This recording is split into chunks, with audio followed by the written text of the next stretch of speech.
Hi guys, welcome back to my channel. இன்னைக்கு நம்ம ஒரு சூப்பரான தை டிராமாவோட ஸ்டோரியை தான் பார்க்க போறோம். சரி, இப்போ வாங்க வீடியோக்குள்ள போகலாம். ஆரம்பத்துல பாத்தீங்கன்னா நைட் ஒரு 2 மணிக்கு 3 ட்ரக் லைனா போயிட்டு இருக்கு. அது எல்லாமே இல்லீகல் பைக் ரேசிங்காக ஒரு ரேஸ் ட்ராக்குக்கு வந்து சேர ஒரு 2 பசங்க பக்கத்துல இருக்கிற ரயில்வே ட்ராக் வழியா அந்த ரேஸ் ட்ராக்குள்ள யாருக்கும் தெரியாம என்டர் ஆகுறாங்க. அந்த 2 பேருமே இந்த டிராமாவோட மெயின் லீட்ஸ் தான். அதுல ஒருத்தன் பேரு ரெயின், இன்னொருத்தன் பேரு ஸ்கை. இப்ப ரேஸ்க்காக ஸ்போர்ட்ஸ் பைக் எல்லாம் வந்துருச்சு. இவங்க 2 பேர் கூட இந்த டிராமாவோட மெயின் லீட்ஸ் தான். இதுல லாங் ஹேர் வச்சிருக்கவன் பேரு பையு, பக்கத்துல இருக்கவன் பேரு பிரபாய். இப்ப இங்க ரெயின் ஸ்கைய அங்கேயே இருக்க சொல்லிட்டு இவன் பையுவை தேடி ரேஸ் ட்ராக்குள்ள வர இருக்கிற செக்யூரிட்டிஸும் இவனை பார்க்க சந்தேகமா இருக்கேன்னு அவனை பிடிக்க அவங்க கிட்ட 2 எஸ் ஆகி கூட்டத்துக்குள்ள பூண்டு ஓடிட்டு இருக்க பையு அவனை பிடிச்சிடுறான். இப்ப இங்க என்ன நடக்குதுன்றத நம்ம நல்லா தெரிஞ்சுக்கணும்னா ஒரு மாசத்துக்கு முன்னாடி என்ன ஆச்சுன்றத ஃபர்ஸ்ட் தெரிஞ்சுக்கணும். அது என்னன்னா ரெயின் ஒரு நைட் டைம்ல காட்டுல போயிட்டு இருக்கான். அந்த நேரத்துல நல்லா ஜோருன்னு மழை பெஞ்சிட்டு இருக்கு. அப்ப அவனோட காரும் பாதி வழியிலேயே நின்று போயிருது. ரெயினுக்கு காரை ரிப்பேர் பண்றத பத்தி ஒண்ணுமே தெரியாது. அதனால என்ன பண்றது யார்கிட்ட போறதுன்னு தெரியாம காருக்குள்ள உட்காந்துட்டு புலம்பிட்டு இருக்க அப்ப ஒரு பைக்கர் அங்க வந்து என்ன பிரச்சனைன்னு கேட்டு இவனுக்கு ஹெல்ப் பண்றான். அது வேற யாரும் இல்ல, பையு தான். ஆனா அது ரெயினுக்கு தெரியாது. பையு அந்த கொற்ற மலையில இருந்த டயரை மாட்டிட்டு இருக்க ரெயின் காரை விட்டு இறங்கி வந்து எனக்கு காரை தான் ரிப்பேர் பண்ண தெரியாது, சோ நான் உனக்காக கொடைய புடிச்சிட்டு நிக்கிறேன்னு சொல்லிட்டு நான் ஏதாச்சும் ஹெல்ப் பண்ணணுமான்னு கேட்க பையு அவனோட ஹெல்மெட்டை கையில வச்சுக்கோன்னு தரான். அவன் டயரை மாட்டி முடிச்சிடும். நீ வெறும் வண்டியை மட்டும் ஓட்டாம பேசிக் ரிப்பேர் ஒர்க்ஸையும் கத்துக்கோன்னு சொல்லிட்டு அவனோட மாஸ்கை ரிமூவ் பண்ணிட்டு அவனோட ஹெல்மெட்டை வாங்கிக்க ரெயின் அவனோட ஃபேஸை பார்த்ததும் நீ ரொம்ப ஹேண்ட்ஸமா இருக்கன்னு சொல்லிடுறான். பையுவும் அதுக்கு இதை நான் காம்ப்ளிமெண்டா எடுத்துக்கிறேன்னு சிரிச்சிட்டு அங்கிருந்து போக ரெயினும் கிளம்புறான். அடுத்த நாள் காலேஜ்ல ரெயின் பையுவை பத்தி ஸ்கை கிட்ட ரிப்பீட் மோட்ல புகழ்ந்து பேசிட்டு இருக்க ஒரு கட்டத்துல ஸ்கை கடுப்பாயிட்டு போட நிறுத்துடா, நீ இதோட நீ 3வது தடவையா சொல்றேன்னு உன்னோட மொபைலை பார்க்க ஆரம்பிச்சிடுறான். அப்புறம் இவனும் கொஞ்ச நேரத்துக்கு ஸ்கைய சைலண்டா பார்த்துட்டு அவனோட மொபைல்ல டக்குன்னு புடுங்க வர ஸ்கை அதுக்குள்ள உஷாராகி மொபைல தள்ளி வச்சுட்டு மொபைலியாட புடுங்க வரன்னு அவனை பார்க்க ரெயின் அவனை பார்த்து போடா நீ சரியான மீனின்றான். அதுக்கு ஸ்கையும் எரியற நெருப்புல எண்ணெயை ஊட்டுற மாதிரி நீ பார்க்க ரொம்ப அழகா ஒரு கொரியன் ஆக்டர் மாதிரி தான் இருக்க, ஆனா இது வரைக்கும் ஒரு கேர்ள் ஃப்ரெண்டு கூட உனக்கு செட் ஆகலையேன்னு கலாச்சிட்டு இருக்க. அங்க ஒரு பொண்ணு வர, அவளோட பேரு பிளே. அவடா ரெயினோட கிரஷ். உனக்கு ஏதாச்சும் ஹெல்ப் வேணுமான்னு ரெயின் கேட்க வேணும்டா, ஆனா உன் கிட்ட இருந்து இல்ல ஸ்கை கிட்ட இருந்துன்னு சொல்லி அவன் கிட்ட கிளப் ஆக்டிவிட்டிஸ்க்கு சீனியர்ஸை இன்வைட் பண்றதுக்கு ஒரு டாக்குமெண்ட் இருக்கான்னு கேட்டுட்டு இருக்க ரெயின் ஸ்கைய பாட்டு முறைச்சிட்டு இருக்கான். அதுக்கு ஸ்கையும் என்கிட்ட ஒரு டாக்குமெண்ட் இருக்கு, அதை போன மாசம் நான் பீபாயு கிட்ட இருந்து வாங்கினேன்னு சொன்னதும் என்ன நீ பீபாயுவை மீட் பண்ணியான்னு ரொம்ப கிட்ட வந்துடுறா. ரெயினால எப்படி இதை வேடிக்கை பார்த்துட்டு இருக்க முடியும், உடனே நீங்க ரொம்ப க்ளோஸா இருக்கீங்கன்னு 2 பேரையும் பிரிச்சு விட்டுட்டு யார் அந்த பீபாயுன்னு கேட்க உனக்கு பீபாயுனா யாருன்னு தெரியாதான்னு 2 பேரும் சேர்ந்து அவனோட அருமை பெருமை எல்லாத்தையும் லிஸ்ட் போட்டு சொல்ல ஆரம்பிச்சிடுறாங்க. அவன் டிபார்ட்மெண்ட்லயே டாப் ஸ்டூடெண்ட், இது வரைக்கும் ஏகப்பட்ட அவார்டு வாங்கியிருக்கான். அவன் பார்க்க ரொம்ப ரொம்ப ஹேண்ட்ஸமா இருப்பான்னு சொல்லிட்டு இருக்க ரெயினுக்கு அவனோட கிரஷ் வேற ஒரு பையனை பற்றி புகழ்ந்து பேசுறதை கேட்க முடியாம வைத்தறிச்சல்ல உட்காந்துட்டு இருக்கான். அப்பாங்க இவங்களோட டீச்சர் வந்து இவங்க பேசிட்டு இருந்தனால பனிஷ்மெண்ட்டுக்காக அவங்களுக்கு நிறைய அசைன்மெண்ட் அள்ளி கொடுத்துட்டு போறாங்க. சரி இதோட இந்த டாபிக் முடிஞ்சுதுன்னு நினைச்சிட்டு இருந்தா லஞ்ச் பீரியட்ல மறுபடியும் ஆரம்பிக்கிறா. பிளேக்கு ஒரு அண்ணன் இருக்கான், அவனோட பேரு சோம். அவன் இங்க ஜாயின் பண்ணும்போது தான் பையு இங்க சீனியரா இருந்திருக்கான். சோம் பையுவை பற்றி சொன்னதை கேட்டுதான் பிளே இந்த யூனிவர்சிட்டிலேயே ஜாயின் பண்ணிருப்பா. அதை சொல்லிட்டு இருக்க உன் அண்ணன் என்ன கேவா, எதுக்கு பி பையுவை பற்றி இப்படி சொல்லியிருக்கான்னு பிளே சைலண்ட் ஆயிடுறா. அப்ப ஸ்கை ரெயின் கிட்ட பீஸும் ஒரு கேன்னு சொன்னா நீயும் ஒரு கே தான், நீ கூட தான் கொஞ்ச நேரத்துக்கு முன்னாடி அந்த பைக்கரை பத்தி என்கிட்ட புகழ்ந்து பேசிட்டு இருந்தனதும் அவனை அட்மயர் பண்ணி தாண்டா சொன்னேன்றான். அதுக்கு நாங்களும் அப்படி தாண்டா சொல்றோம்னு ஸ்கை சொல்ல நீ அண்ணனை பத்தி தப்பா பேசுறது கூட பரவாயில்ல, ஆனா ஒருத்தர் கேவா இருக்கிறது நீ தப்புன்னு நினைச்சனா அது எனக்கு பிடிக்கலன்னு அங்க இருந்து ஏஞ்சி போறான். நான் அப்படி சொல்ல வரலன்னு எக்ஸ்பிளைன் பண்ண இவன் ட்ரை பண்ண அதுக்குள்ள அவ போயிட்டா. அதுக்கு ஸ்கையும் ஒன்னு அவ ரிஜெக்ட் பண்ணி போயிட்டாடான்னு கிண்டல் பண்றான். அப்ப கூட சும்மா இருக்க மாட்டேன்றான், நான் அவளை கரெக்ட் பண்ணியே தீருவேன்னு அவ பின்னாடியே சுட்டிட்டு இருக்கான். ஆனா எதுவும் வேலைக்கு ஆகுற மாதிரி ஆனா ரெயின் இப்ப ஒரு டின்னர் பார்ட்டில இருக்கான். வெளியே பயங்கரமா மழை பெஞ்சிட்டு இருக்கு. அந்த மழையோட பையு அங்க வந்து சேர்றான். அங்க இருக்கிறவங்க எல்லாரும் கிளாப் பண்ணி அவனை வெல்கம் பண்றாங்க. ரெயினும் இப்படி எல்லாரும் புகழ்ந்து பேசுற அந்த பீபாயு யாருன்னு திரும்பி பார்க்க அவனோட ரியாக்ஷன் உடனே 360 டிகிரிக்கு அப்படியே சேஞ்ச் ஆயிருது. இவனா ஃபர்ஸ்டே நம்மளுக்கு ஹெல்ப் பண்ணானே, சோ நம்மள ஞாபகம் வச்சிருப்பான்னு நினைச்சிட்டு அவன் கிட்ட போயிட்டு நீ தான் பீபாயுவான்னு கேட்க ஆமா நான் தான் பையு, நீ யாருன்னு கேட்டதும் ரெயின் செமையா முக்க வாங்கிடுறான். அப்புறம் அந்த பார்ட்டி முடிஞ்சதுக்கு அப்புறமா கிளம்பலான்னு காரை ஸ்டார்ட் பண்ண மறுபடியும் கார் ஸ்டார்ட் ஆகல. இப்போன்னு பாத்துடா இப்படி ஆகணுமா, நான் என்ன பண்றதுன்னு புலம்பிக்கிட்டே ஸ்டீரிங்ல முட்டிட்டு இருக்க அந்த ஹாரன் சத்தம் கேட்டு பையு அங்க வரான். இந்த தடவை ரெயினி அவன் கிட்ட ஹெல்ப் கேக்குறான். பையுவும் காரை செக் பண்ணி பார்த்துட்டு கராஜுக்கு தான் கொண்டு போகணும், ஆனா இந்த மலைக்குள்ள யாரும் வரமாட்டாங்க, சோ நீ மார்னிங் வரைக்கும் வெயிட் பண்ணணும்னு சொல்ல ரெயின் அவன் கைய பிடிச்சிட்டு உனக்கு தெரிஞ்ச கராஜுக்கு கால் பண்ணு, எனக்கு இப்பவே காரை எடுத்தாகணும்னு சொல்லவும் எனக்கு ஒரு கராஜ் தெரியும், ஆனா அது எக்ஸ்பென்சிவ், உன்னால பே பண்ண முடியுமான்னு கேட்டுட்டு அவனோட கராஜுக்கு கால் பண்ணி வண்டி எடுத்துட்டு போக சொல்றான். அப்புறம் ரெயினையும் அங்க கூட்டிட்டு போறான். அந்த கராஜ் உள்ளவே இவனுக்கு ஒரு பெட்ரூம் இருக்கு. அங்கதான் இப்ப இவங்க 2 பேரும் இருக்காங்க. இருக்காங்க. ரெயின் குளிச்சுட்டு வந்து ஃபீஸை பத்தி பேசணும்னு சொன்னியே ஆரம்பிக்கலாமான்னு தலையை தொட்டிட்டே கேட்க,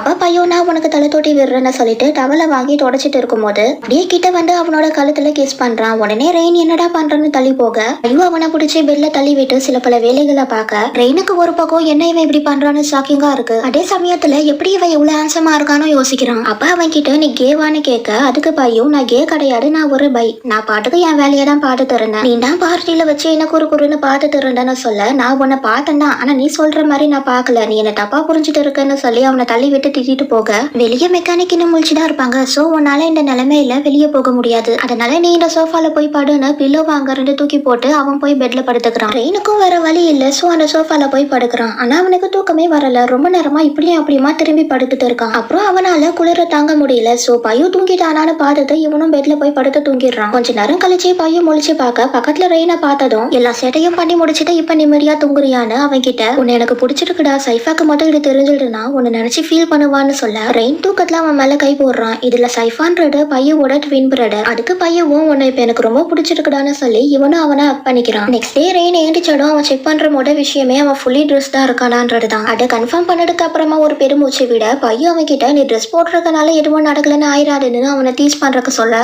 ரெயின் நீ என் கிட்ட வராதுன்னு பெட்ல இருந்து கீழே விழுந்து ஏந்திச்சு அவனை திட்டிட்டு டோரை நோக்கி ஓடி போறான். ஆனா அந்த டோரை எப்படி ஓபன் பண்றதுன்னு அவனுக்கு தெரியல, அதனால கொஞ்சம் அவசரப்பட்டுட்டமோன்னு நினைச்சிட்டு நின்னுட்டு இருக்க ஐயோ அங்க வண்டியிட நீ தெரிஞ்சு பண்றியா இல்ல தெரியாம பண்றியான்னு அவனுக்கு ஒரு கிச்ச போட்டு விட்டு டோரை ஓபன் பண்ணி விடுறான். அதுக்கு ரெயினோ இருடா உன்னை பத்தி எல்லாருக்கிட்டையும் சொல்றேன்னு மறுபடியும் அவனை திட்டிட்டு அங்க ரெண்டு ஓடி போயிடுறான். இனிமேல் அவன் பக்கமே போயிடக்கூடாதுன்னு கோவத்துல சுத்திட்டு இருக்க இடி இடிக்குது. பையனா புயல்னு அர்த்தம், அதனால இவன் பையன் மேல வச்சிருக்க கோவத்தை எல்லாத்தையும் வானத்தை பார்த்து கட்டிக்கிட்டு இருக்கான். இவன் பண்ணிட்டு இருக்கிற காமெடி எல்லாம் ஸ்கை பின்னாடி நின்று வேடிக்கை பார்த்துட்டு இருக்கான். அப்ப ரெயினுக்கு கராச்சில ரெண்டு கால் வர இப்பதான் கார் கராச்சில விட்டுட்டு வந்துட்டே இவனுக்கு ஞாபகம் வருது. மறுபடியும் அவன் முகத்தை பார்க்கணுமான்னு புலம்பிட்டு இருக்க ஸ்கை அவன் கிட்ட வந்து நீ பூனடா அவன் புலி, உன்னால பையவை எதிர்த்துலாம் சண்டை போட முடியாது, சோ பார்த்து நடந்து கூடான்னு சொல்லிட்டு போறான். கட் பண்ணா இப்ப ரெயின் கராஜுக்கு வந்திருக்கான். அங்க நிக்கிற கார்ஸ் எல்லாமே ரொம்ப எக்ஸ்பென்சிவ், சோ அமௌண்ட் நிறைய வருமோ நம்ம கிட்ட அவ்வளவு இல்லையேன்னு வாலத்தை ஓபன் பண்ணி பார்த்துட்டு இருக்க அங்க பியான் வந்து நீ தான் பையோட பையனா என் கூட வான்னு கார் கிட்ட கூட்டிட்டு போறாரு. அங்க போய் பார்த்துட்டோம் ரெயின் செமசாக் ஆயிடுறான். ஏன்னா எக்ஸ்ட்ரா ஒர்க்கெல்லாம் பண்ணி காரை பிராண்ட் நியூவா மாட்டி வச்சிருக்காங்க. இதுக்கெல்லாம் எப்படி பே பண்ண போறோமோன்னு நினைச்சுக்கிட்டு நான் எவ்வளவு பேமெண்ட் பண்ணணும்னு கேட்க இதெல்லாம் ஃப்ரீன்னு மிஸ்டர் பையோ உன்கிட்ட சொல்லலையான்னு கேட்கவும் என்னோட ஃப்ரீயானு மறுபடியும் ஷாக் ஆயிடுறான். அந்த காரை ஃபுல்லா ரெடி பண்ணது பையோ தான், அதனால ரெயின் சந்தேகப்படுறான். அதுக்கு பியான் அந்த பைக்கை பாரு, அது ஒரு மாஃபியாவோட பைக், பையோ மட்டும் தான் அந்த பைக்கை டச் பண்றதுக்கு அவர் அலோ பண்ணுவாரு. மிஸ்டர் பையோ இதுலாம் எக்ஸ்பர்ட்னு சொல்லி இதுல சைன் பண்ணுன்னு அவனோட நம்பரையும் சேர்த்து வாங்கிக்கிறாங்க.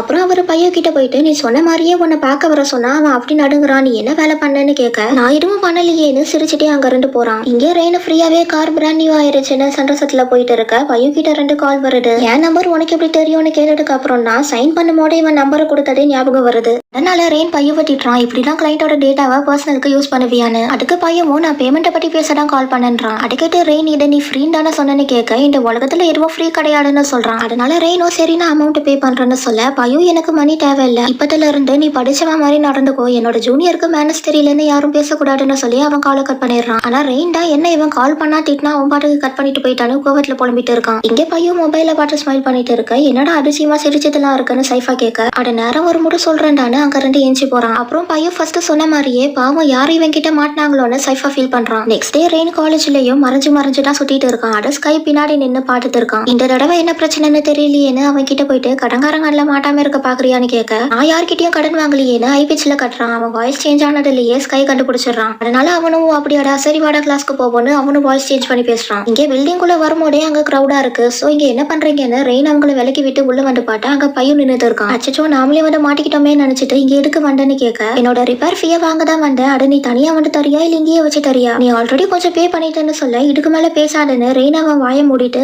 ஐயோவை தனியா கூட்டிட்டு போறான். அட பாட்டு பிளேஸ் கை கிட்ட அவங்க ரெண்டு பேரும் க்ளோஸ் ஆனு கேட்க அது தெரியாம தானே நானும் இங்க நின்னுட்டு இருக்கேன்றான். இங்கே ரெயின் பையவை வாஷ்ரூம்க்கு கூட்டிட்டு வந்து நீ ஃப்ரீன்னு தானே சொன்ன, இப்ப என்ன மாட்டி சொல்றேன்னு கேட்க மாட்டி பேசுறது நான் கிடையாது நீ தான், நான் ஸ்டார்டிங்லயே எக்ஸ்பென்சிவா இருக்கும்னு சொல்லிட்டேன், நான் உன்கிட்ட பணமா தான் வாங்க மாட்டேன்னு சொன்னேன், அதோட எனக்கு மேனஸ் இல்லாத பசங்களை பிடிக்காதுன்னு அவன் கிட்ட வர வெளியே ஆள் வர சத்தம் கேக்குது. அதனால ரெயின் பையோட ஒரு வாஷ்ரூம்குள்ள போயிடுறான். அதுக்கப்புறமா தான் பையோ அவனோட வேலையை ஆரம்பிக்கிறான். ரெயினால இப்ப கத்தவும் முடியாது, தேவையில்லாம நாமளே வந்து மாட்டிக்கிட்டோமேன்னு நினைக்கிறான். நீ என்கிட்ட பையோ ப்ளீஸ் என்ன போக விடுன்னு கேளு நான் விடுறேன்னு பையோ சொல்ல ரெயின் அடுக்கு நான் அப்படிலாம் கேட்க முடியாதுன்றான். சரி பரவாயில்ல எனக்கு ஒரு பிரச்சனையும் இல்லைன்னு சொல்லி அவன் வேலையை கண்டினியூ பண்ண ரெயின் பையோ சொன்ன மாதிரியே கேட்கறான். அடுத்தடா பேட் வேர்ட்ஸ் பேசக்கூடாதுன்னு ப்ராமிஸ் பண்ணுன்னு கேட்க உடனே ப்ராமிஸும் பண்ணிடுறான். அப்புறம் அவங்க போய் 10 நிமிஷம் ஆகுதுன்னு டோர் ஓபன் பண்ணி விட ரெயின் வெளியே ஓடி வந்து உட்காந்துடுறான். அதுக்கு காரணம் பையோ பாட்ட வேலையோட எஃபெக்ட். அப்ப பையோ அவன் கிட்ட வந்து நான் என்னோட ஃபீயை கலெக்ட் பண்றதுக்கு தான் வந்தேன், நீ தான் தேவையில்லாம அடம் பிடிச்ச, அதனாலதான் நான் இப்படி பண்ண வேண்டியதாயிருச்சு, சோ இதுக்கப்புறம் பேட் வேர்ட்ஸ் பேசாதன்னு வார்ன் பண்ணிட்டு போறான். அவன் போனதுக்கு அப்புறமா ரெயின் அவனை திட்ட பையோ அதை கேட்டுட்டு ஸ்மைல் பண்ணிட்டு அங்க ரெண்டு போறான். பையோ அங்க ரெண்டு போன கொஞ்ச நேரத்திலேயே ஸ்கை அங்க வரான். ஏன்டா இங்க கீழே உட்காந்து இருக்க, ஏண்டிடான்னு சொல்ல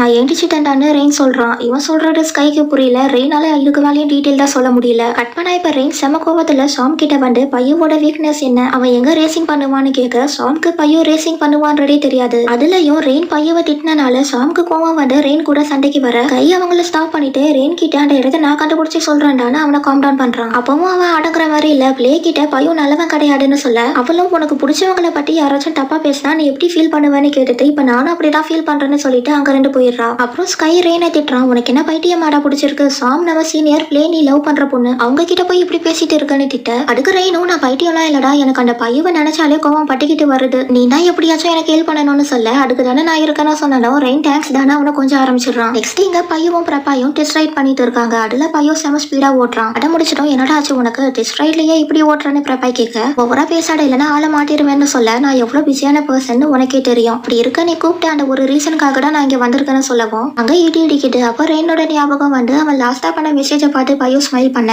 உன்னோட ரெயின் கியூட்டான்னு கேட்க அப்படியே வச்சுக்கலான்னு பையோ சொல்றான். கட் பண்ணா இப்ப இங்க ஃபர்ஸ்ட் காமிச்ச ரேசிங் சீனை காட்டுறாங்க. கையோட எக்ஸ் மூலமா இந்த இடத்த கண்டுபிடிச்சு ரெண்டு பேரும் இங்கே வந்திருக்காங்க. ரெயின் ஸ்கை அங்கேயே வெயிட் பண்ண சொல்லிட்டு இவன் உள்ள வரான். ஆனா ஸ்கை அங்க வெயிட் பண்ணாம இவன் என்ன பிரச்சனை பண்ண காத்திருக்கானோன்னு நினைச்சிட்டு இவனும் உள்ள வரான். இங்க ரெயின் பையவை தேடிட்டு இருக்க காட்ஸ் கிட்ட மாட்டிக்கிறான். அவங்க ரெயினை சேஸ் பண்ணிட்டு போறத பையோ பார்த்ததும் உடனே அவனோட பாஸ்க்கு கால் பண்ணி நான் இன்னைக்கு சீக்கிரமா கிளம்புறேன், இது உங்களுக்கு பிடிக்கலன்னா எனக்கு என்ன பனிஷ்மெண்ட் வேணாலும் தாங்கன்னு சொல்லிட்டு காலை கட் பண்ணிடுற. என்னடா முக்கியமான ஈவெண்ட்ல இப்படி பாடியில கிளம்புறேன்னு பிரபாய் கேட்க இது அதை விட முக்கியமானது, எனக்கு பதிலா சைஃபா எல்லாத்தையும் பாட்டுப்பான்னு சொல்லிட்டு இவன் ரெயினை காப்பாட்ட போறான். அந்த காட்ஸ் கிட்ட இவன் ஏன் ஆளுதான் நான் பாட்டுக்கிறேன்னு பேசி சமாளிச்சு அவங்களை அனுப்பி விட்டதுக்கு அப்புறமா வீட்டுக்கு வந்ததும் பையோ அவனை படுக்க போட்டு அடிச்சுட்டு இருக்கான். அடுக்கு ரெயினோ இப்ப நான் என்ன பண்ணிட்டேன்னு என்ன இப்படி போட்டு அடிக்கிறேன்னு கேட்க பையோ செம டென்ஷன் ஆயிடுறான். ஏன்னா அது இல்லீகல் ரேசிங், அங்க யாராச்சும் தெரியாம உள்ள வந்தாங்கன்னா சேம் யாருக்கும் தெரியாம மேல அனுப்பி விட்டுருவாங்க. அதெல்லாம் சொல்லிட்டு நீ ஏன்னா இவ்வளவு ஸ்டூபிடா இருக்க, நான் மற்றவங்க இல்லைன்னா உன்னோட நிலைமை என்ன இருக்கும்னு யோசிச்சு பாட்டியான்னு திட்ட ரெயின் சாரி கேட்கறான். அப்ப கூட பையோ நிறுத்தாம அவனை திட்டிட்டு இருக்க இவனும் கடுப்பாயிட்டு என்ன நீ எப்ப பாரு என்ன ஸ்டூபிட்னு சொல்ற, சரி ஓகே நான் ஸ்டூபிடாவே இருந்துட்டு போறேன், நீ வேணா பாரு நான் உன்னை என் பின்னாடி சுத்த வைக்கிறேன்னு சேலஞ்ச் பண்ணி அவனை இழுத்து கிஸ் பண்றேன். ஐயோ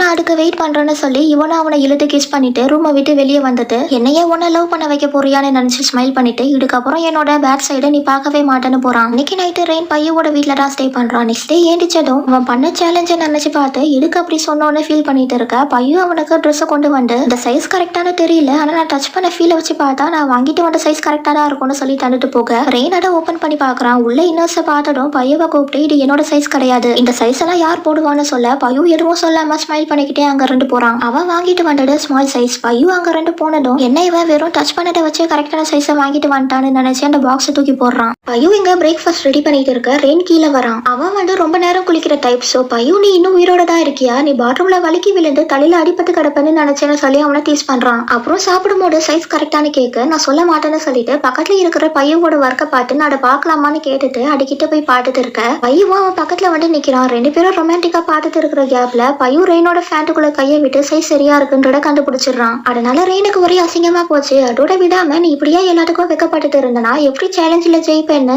இப்படி மேலும் மேலும் அவனை கலாய்க்க ரெயின் அடுக்கெல்லாம் சைலண்டா இருந்துட்டு பையோ அவனை வீட்டுக்கு கொண்டு வந்து வீட்டணும், இன்னும் ஒரு மாசத்துக்குள்ள உன்னையே என்ன லவ் பண்ண வைக்கிறேன்னு வீராப்பா பேசிட்டு உள்ள வர அவன் மைண்ட்ல ஒரு கார்னர்ல நம்ம பையோ சொல்றதுக்கு ஏத்த மாதிரி ஆடிட்டு இருக்கோமோன்னு தோணுது. ஆனா நம்ம அந்த அளவுக்கு எல்லாம் ஸ்டூபிட் கிடையாதுன்னு அவன் பெருசா எடுத்துக்கல. இதோட பார்ட் 1 கம்ப்ளீட் ஆகுது. இந்த வீடியோ பிடிச்சிருந்தா லைக் கமெண்ட் அண்ட் ஷேர் பண்ணுங்க. அண்ட் இந்த மாதிரி நிறைய வீடியோஸ் பாக்குறதுக்கு என்னோட சேனல்ல மறக்காம சப்ஸ்கிரைப் பண்ணிட்டு இந்த பெல் ஐகானை கிளிக் பண்ணி விட்டுருங்க. தேங்க்ஸ் ஃபார் வாட்சிங். See you in next video.